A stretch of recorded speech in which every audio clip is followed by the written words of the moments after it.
హరే కృష్ణ. గ్రామీణ హరే కృష్ణ సంఘం YouTube channel చూస్తున్న ప్రేక్షకులందరికీ ఒక ముఖ్య విజ్ఞప్తి. ఈ ఛానల్ యొక్క ఉద్దేశం, మన గ్రామీణ హరే కృష్ణ సంఘం ఇదొక స్వచ్ఛంద ఆధ్యాత్మిక సంస్థ.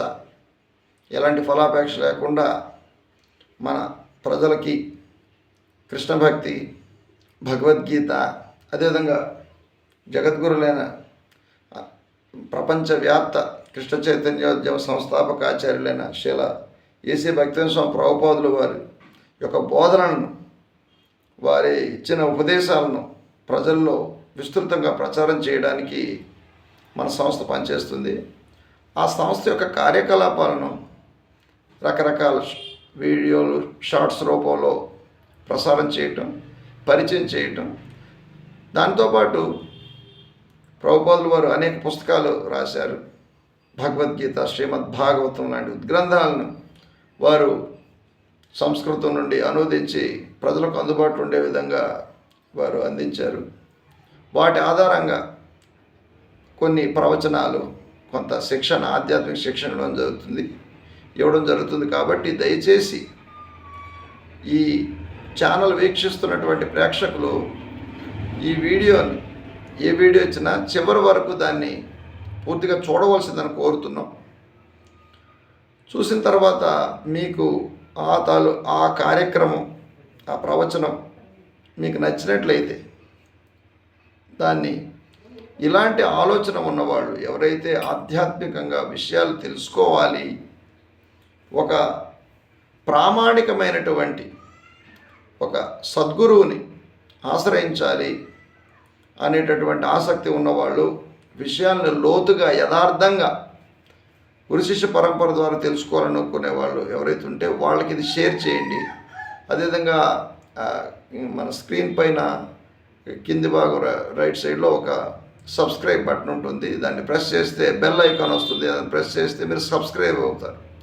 మీరు ఎంత ఎక్కువగా సబ్స్క్రిప్షన్ చేసినట్లయితే మన ఛానల్ యొక్క వ్యూవర్షిప్ కూడా పెరుగుతుంది. కాబట్టి దాన్ని ఖచ్చితంగా సబ్స్క్రైబ్ చేసుకోవాలని మేము విజ్ఞప్తి చేస్తున్నాం. ఈరోజు దామోదర లీల, కార్తీక మాసం సందర్భంగా ఈరోజు దామోదర లీల గురించి ఈ వీడియోలో మనం తెలుసుకుందాం. ఇక్కడ చూస్తున్నారు కదా, యశోదమ్మ, ఆ తల్లి, ఆవిడ తన చిన్నారి కొడుకైనటువంటి శ్రీకృష్ణ భగవానుని ఆమె, మీరు గమనించినట్లయితే, తాడుతో రోలు కడుతుంది. చాలా దామోదర లీల అంటారు. ఆ లీల గురించి ఈరోజు ఈ వీడియోలో మనం తెలుసుకుందాం. ఓం అజ్ఞానతిమిరంధస్య జ్ఞానాంజనశలాకయ చక్షురున్మిళితం యేన తస్మై శ్రీ గురువే నమః. నమః. ఓం విష్ణుపాదాయ కృష్ణపృష్ఠాయ భూతలే శ్రీమతే భక్తి వేదాంత స్వామిన్ ఇది నామినే. నమస్తే సారస్వతే దేవే గౌరవాణి ప్రచారిణే నిర్విశేష శూన్యవాది పాశ్చాత్య దేశతారిణే. జయ శ్రీకృష్ణ చైతన్య ప్రభు నిత్యానంద శ్రీ అద్వైత గదాధర శ్రీవాసాది గౌరభక్తవృంద. హరే కృష్ణ హరే కృష్ణ కృష్ణ కృష్ణ హరే హరే, హరే రామ రామ రామ హరే హరే. ఈ కార్తీక మాసంలో దీన్ని దామోదర మాసం అంటారు. ఈ దామోదర మాసం యొక్క గొప్పతనం ఏంటంటే, సంవత్సరానికి 12 మాసాలు ఉంటాయి.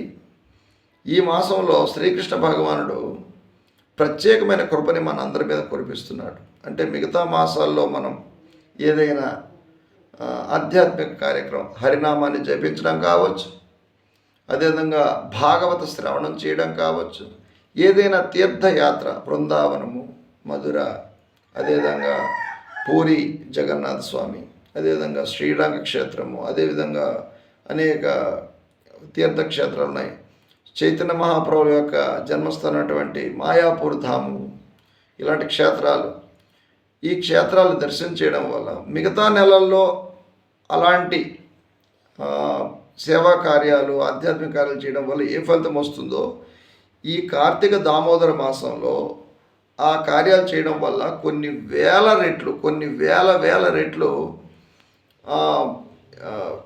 లాభాన్ని, వేల రెట్లు లాభాన్ని ఒకేసారి చేసినప్పుడు కూడా, ఒక ఉదాహరణకు మిగతా నెలలో హరే కృష్ణ కృష్ణ కృష్ణ హరే హరే, హరే రామ రామ రామ హరే హరే అనడం వల్ల ఏం ఫలితం వస్తుందో, అలా ఒకసారి హరినామం చేయడం వల్ల కొన్ని వేల రెట్లు ఎక్కువ ఫలితాన్ని ఈ నెలలో ఆయన అనుగ్రహిస్తున్నాడు. ఎందుకంటే ఈ నెల భగవంతుడికి చాలా ఇష్టమైంది.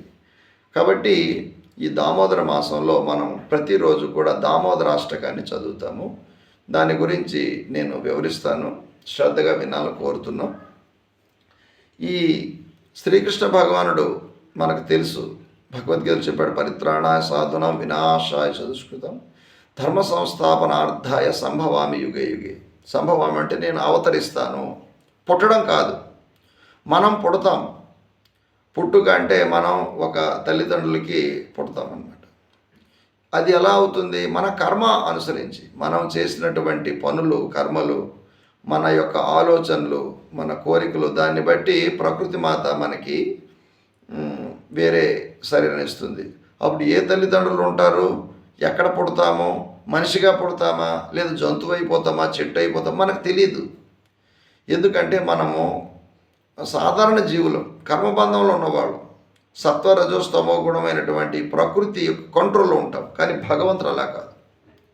శ్రీకృష్ణ భగవానుడు దేవాది దేవుడు, సమస్త సృష్టిని నియంత్రించేవాడు.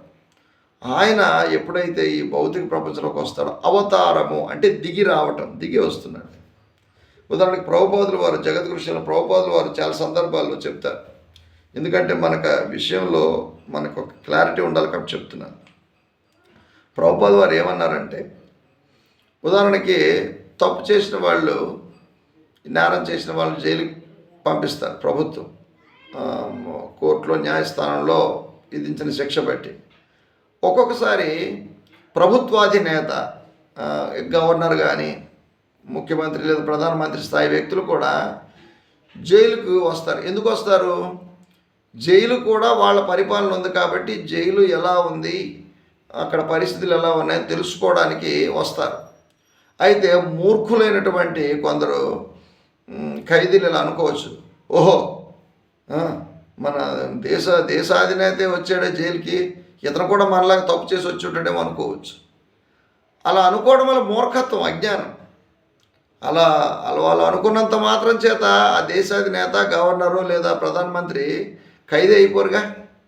అదేవిధంగా శ్రీకృష్ణ భగవానుడు తాను అవతరించినప్పుడు చాలామంది ఆయన చూసి ఏమనుకుంటారంటే, ఓ కృష్ణుడు మనలాగే ఉన్నాడు, మనలాగే శరీరము, కళ్ళు, ముక్కు, నోరు అన్నీ ఉన్నాయి, ఇదిగో ఇక్కడ కృష్ణుడు దామోదరుడు రూపంలో వచ్చాడుగా, చిన్న పిల్లవాడు, అతను ఒక పిల్లవాడు అనుకొని ఒక మోహితులు అవుతూ ఉంటారనమాట. తప్పుతో పట్టించబడుతూ ఉంటారు వాళ్ళ అజ్ఞానం చేత. వాళ్ళు ఏమనుకుంటారంటే ఆయన మనలాంటి మనిషే.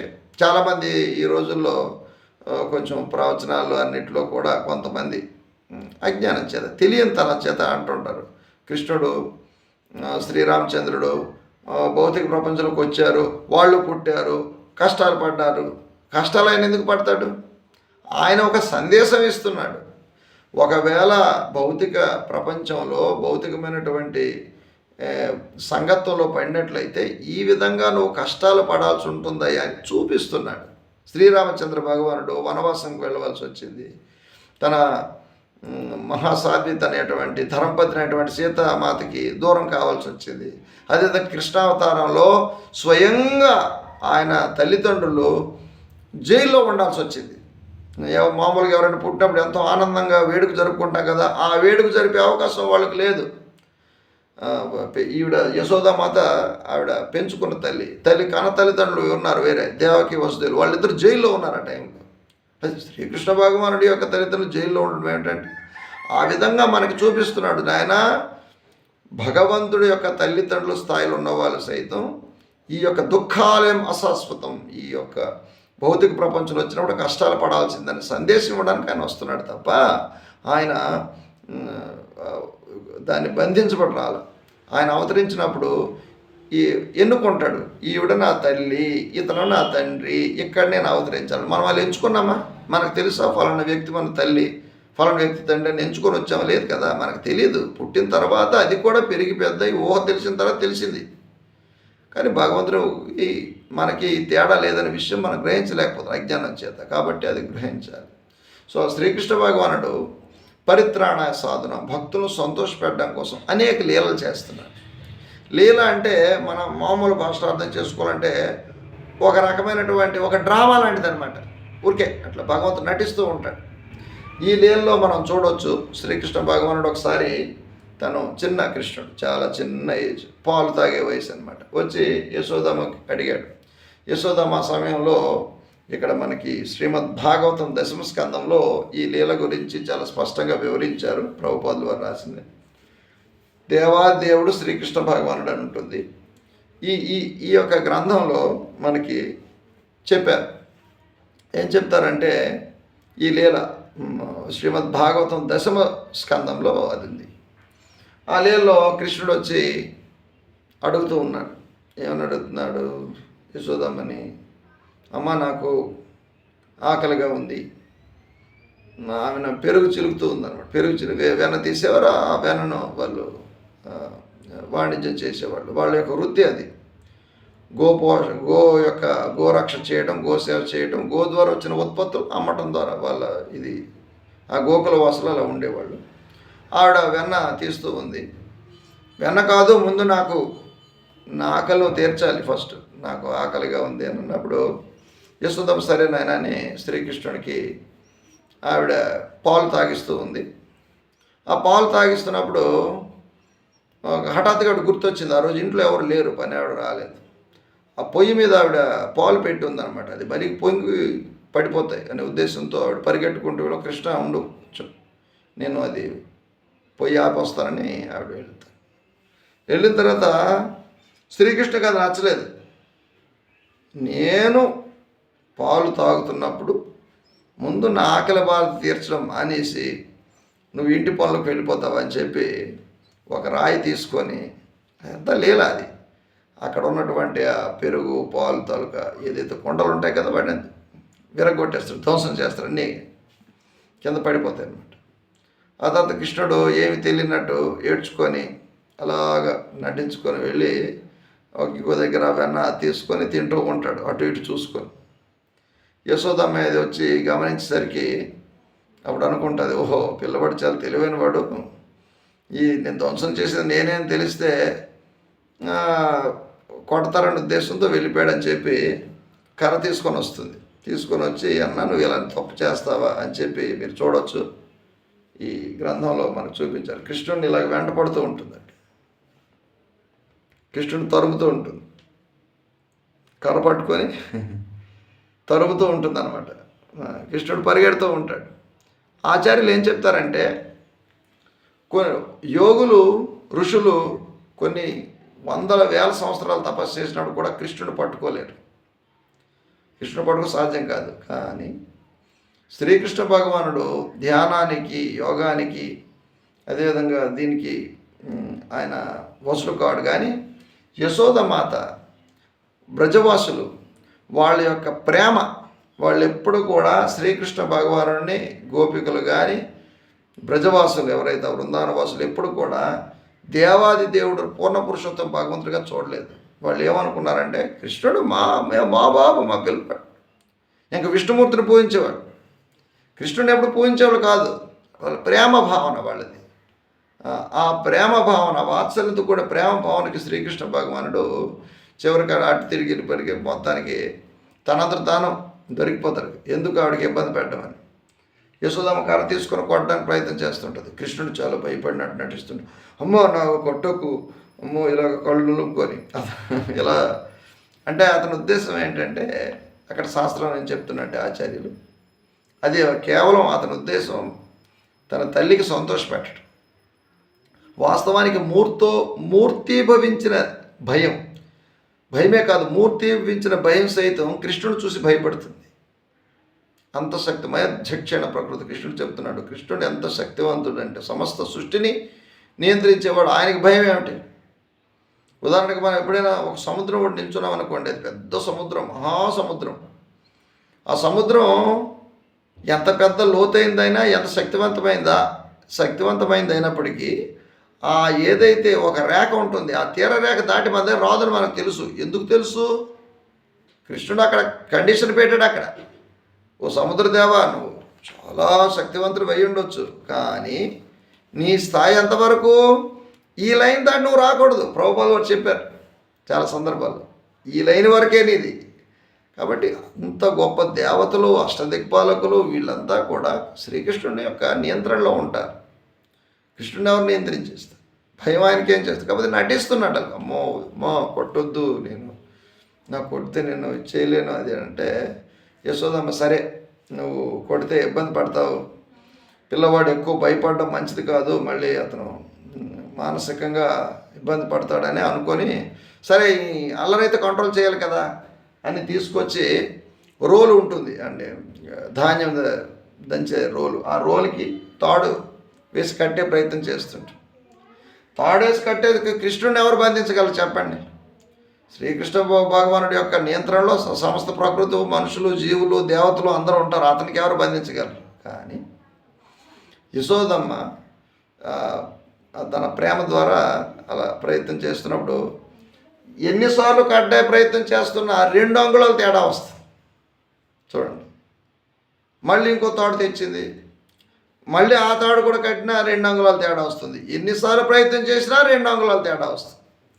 చివరికి ఇంకా యశోదమ్మ అలసిపోయింది అనమాట. అప్పుడు శ్రీకృష్ణుడు సరే అనుగ్రహించాడు, అది బంధించబడతాడు. బంధించబడిన తర్వాత ఆ రోటిని ఆవిడ ఎప్పుడైతే వెళ్ళిపోతుందో ఆ రోలు ఎక్కడ ఆపుతుంది కృష్ణుడికి, మెల్లగా తీసుకొచ్చి ఆయన ఏం చేస్తాడంటే ఇంటి బయట 2 పెద్ద వృక్షాలు ఉంటాయి, ఆ వృక్షాలు ఏదైతే ఉంటాయో ఆ వృక్షాల దగ్గర తీసుకెళ్ళి తను వాటితో ఆ రోలును గట్టిగా లాగుతాడు. ఆ వృక్షాల మధ్య పెట్టి, ఎవలార్జున వృక్షాలు అంటారు. అలా లాగిన తర్వాత అవి పెద్ద చప్పుడు చేస్తూ ధ్వంసం అవుతాయి అన్నమాట, అంటే పడిపోతాయి. పడిన తర్వాత వాళ్ళు ఎవరు, ఆ చెట్టు రూపంలో ఉన్నది ఎవరు అంటే నలకుబేర మణిగ్రీవులు. ఈ నలకుబేర మణిగ్రీవులు అనేవాళ్ళు వాళ్ళు ఇంతకు పూర్వజన్మలో, అంతకు ముందు జన్మలో వాళ్ళు ఒక కుబేరుడు అంటే ఈ దేవతలు ఉన్నారు కదా, దేవతలకి ఆయన కోశాధికారి, చాలా ధనవంతుడు, శివభక్తుడే. ఆయన కొడుకులు అయితే వాళ్ళు ఒక తప్పు చేస్తారు, వాళ్ళు నారద మహర్షికి అవమానం చేస్తారు, అంటే అపరాధం చేస్తారు. ఏమిటి చేశారు వాళ్ళు? ధన మదం చేత, ఎందుకంటే వాళ్ళ నాన్నగారు చాలా మొత్తం ఈ విశ్వంలో చాలా ధనవంతుడు, డబ్బు ఉంది. ప్రభుపాద వారు చాలా సందర్భాల్లో ప్రయత్నం చేస్తారు, అంటే ప్రభుపాద వారు చాలాసార్లు చెప్పారు, బోధించారు. ఎప్పుడైనా సరే మనిషికి ఈ భౌతికమైన సంపదలు, అధికారము, ధనము ఇవన్నీ ఎక్కువగా సమకూరిస్తే మనిషి మోహితుడవుతాడనమాట. అది శాశ్వతమైనది అనుకుంటాడు, తనకెప్పుడు మృత్యు లేదనుకుంటాడు. అదే డబ్బు ఉంది కాబట్టి డబ్బుతోనే అన్ని సమస్యలు పరిష్కారం అయింది, నేను ఏదైనా కొనేయగలను అనుకుంటాడు అనమాట.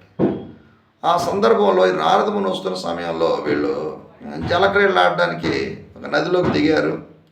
ఆ సందర్భంలో వాళ్ళు బాగా మత్తులో ఉన్నారు, బాగా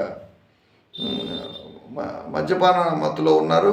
తర్వాత ఆ సమయంలో వాళ్ళు ఒంటి మీద బట్టలు లేవు, ఒంటి మీద బట్టలు లేకుండా ఉన్నారు, ఏదో జలక్రీడల కోసం దిగారు. ఆ సందర్భంలో అనేక మంది ఇంకా ఇతర సుందరిమణులతో ఉన్నారు. వాళ్ళు మాత్రం ఈ నారదముని చూడగానే ఏదో వాళ్ళు అంత మత్తులో లేరు, వాళ్ళు వెళ్ళిపోయారు, బట్టలు కప్పుకున్నారు. కానీ ఈ ఇద్దరు, నలకుబేరుడు, మణిగ్రీవుడు, వీళ్ళిద్దరూ అలాగే ఉన్నారు. వస్తే రాని, ఈ నారదముని ఎందుకు వచ్చాడు ఇక్కడ, మాకు ఇబ్బంది డిస్టర్బ్ చేయడానికి అనుకున్నాడు. నారద మహర్షి ఎప్పుడైతే వాళ్ళని చూశాడో, వాళ్ళ యొక్క పతితావస్థను చూసి, మన ఆచార్యులు ఎప్పుడైనా సరే, గురువులు, వాళ్ళు ఎప్పుడు కూడా లోక కళ్యాణం గురించి ఆలోచిస్తుంటారు. ఒక గురువు తన శిష్యునికి ఏదైనా ఉపదేశం చేసినా, ఒక కోప్పడినా, శపించినా సరే అది మన మంచి కోసమే అని తీసుకోవాలి. నారదముని ఏమనుకున్నాడంటే, ఓహో ధనమత్తులై మీరు ఇలా ప్రవర్తిస్తున్నారా, ఒక ఋషిని గౌరవించాల్సిన విధానం కూడా మీకు తెలియదా, ఒంటి మీద స్పృహ లేదా, కాబట్టి సరే మీరు ఉండవలసిన పద్ధతి ఇది కాదు అని మీరు ఈ విధంగా మత్తులై ఉన్నారు, ఒంటి మీద బట్టలు కూడా లేకుండా ప్రవర్తిస్తున్నారు, కాబట్టి మీరు చెట్లుగా మారిపోండి అని శపించాడు.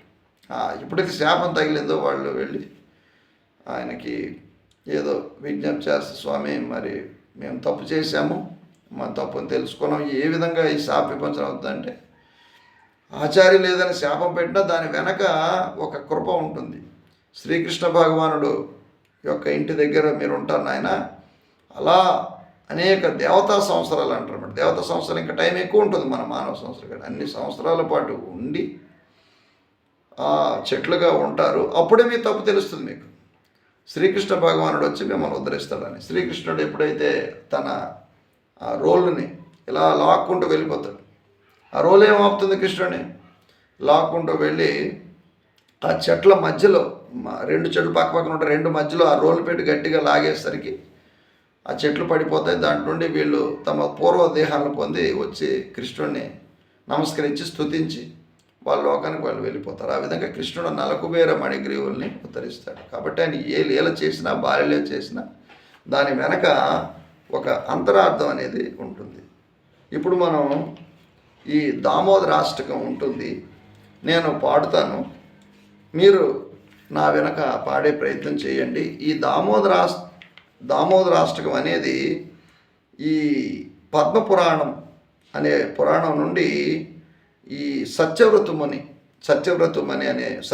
ముని అనే ఒక ఋషి, అతను మహాభక్తుడు, కృష్ణ భక్తుడు. ఆయన నారద ముని మరియు సౌనకాది ఋషులతో ఆయన ఈ దామోదర లీలను వివరిస్తూ ఆ దామోదర లీలలో ఆ లీల యొక్క మహత్యాన్ని, ఆ లీల చేస్తున్నప్పుడు శ్రీకృష్ణ భగవాన్ యొక్క రూపాన్ని, యశోదమాత యొక్క భావాన్ని వర్ణిస్తూ ఆ అష్టకం ఉంటుంది.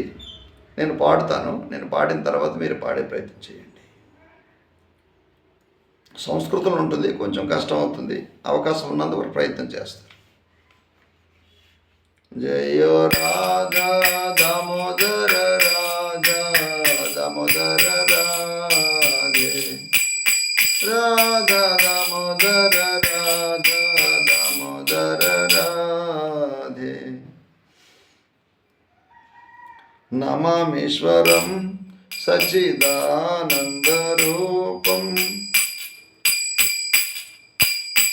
లసత్కుండలం గోకులవ్రజమానం యశోదభియోలుఖలధవమానం పరమృష్టమాత్యంతో దృశ్య గోప్య రుదంతం ముహూర్నేత్ర యుగ్మం వ్రజంతం కరంభోజయుగ్మేన సాతంకనేత్రం ముహుశ్వాసకంప త్రిరేఖాంకకంఠ స్థితగ్రైవం దామోదర భక్తిబద్ధం इति दृष्ट्वा लीलाभि आनन्दकुण्डे स्वघोषं निमज्जन्तम् आख्यापयन्तम् तदेशिताज्ञेषु भक्तजितात्वम् पुनः प्रेमतास्तं सतावृत्ति वन्दे वरं देव मोक्षं न मोक्षं वदिं वा नाचन्यं वृणेऽहं वरेषदपीह इदं ते वपूर्णध गोपालबालम् सदा मे मनस्य विरास्तं किमन्ये इदं ते मुखाम्बोज मच्चन्तनीलै इदं ते मुखाम्बोज मच्चन्तनीलै स्वतं कुन्तलै स्निग्धा रक्तश्च गोप्य मुहुर्शुम्बितं बिम्बरक्तधरं मे मनसा विरास्तमलं लाक्षलाभये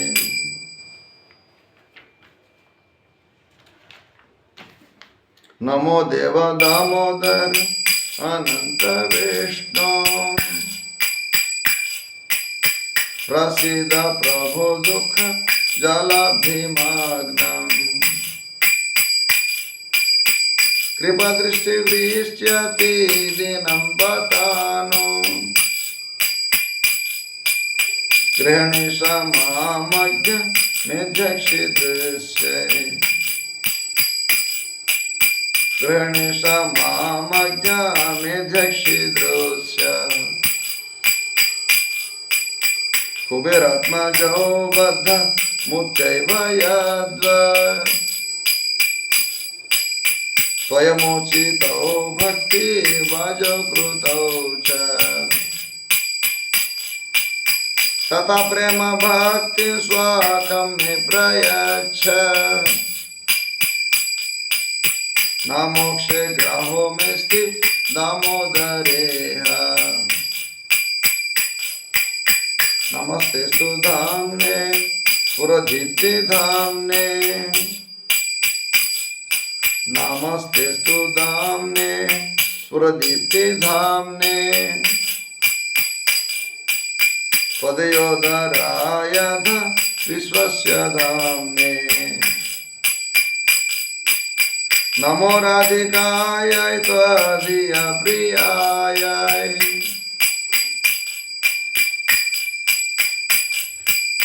नमो नन्दलीलाय देवाय तुभ्यम्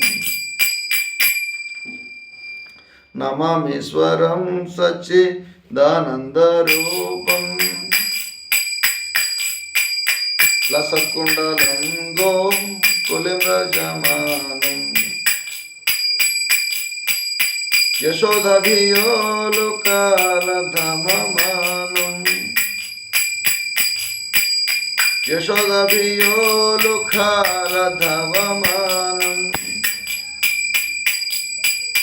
परमृष्टमात्यन्त तोदृच्य गोप्य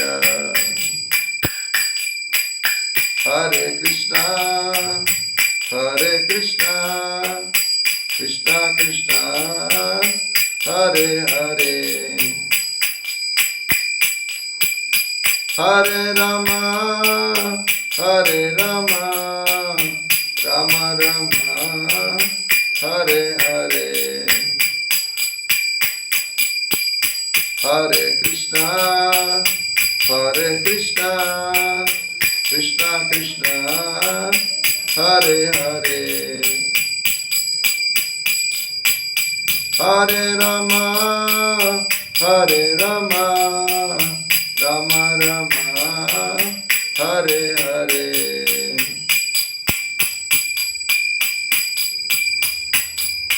हरे कृष्णा कृष्णा कृष्णा हरे हरे हरे राम राम राम हरे हरे हरे कृष्णा कृष्णा कृष्णा हरे हरे हरे राम राम राम हरे हरे हरे कृष्णा कृष्णा कृष्णा हरे हरे हरे राम राम राम हरे हरे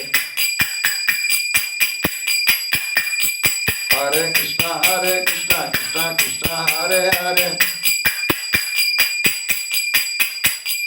हरे राम राम राम हरे हरे हरे कृष्णा कृष्णा हरे हरे हरे राम राम हरे हरे जय राधा दामोदर राधे जय राधा दामोदर राधे जय गौरानिताय जय गौरानिताय जय गौरानिताय जय प्रभुपद शिल प्रभुपद